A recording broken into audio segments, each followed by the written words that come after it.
अमोल एकळ यांच्या प्रयत्नातून वडूज महिमानगड गाव बस सुरू. ग्रामस्थ, प्रवासी आणि विद्यार्थ्यांकडून स्वागत. पाहूया सविस्तर बातमी.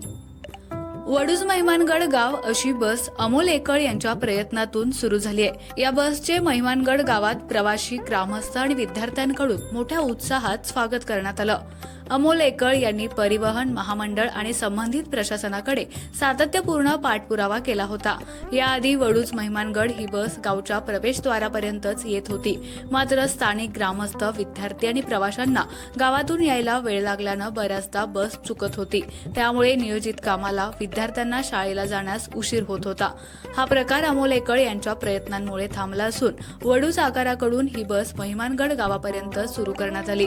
वडूज आगार व्यवस्थापिका बिस्मिल्ला सय्यद यांनी ही बस तत्परता दाखवून सुरू केल्यानं महिमानगडकर, विद्यार्थी, प्रवासी आणि ग्रामस्थ यांच्याकडून त्यांना धन्यवाद दिले जात आहेत.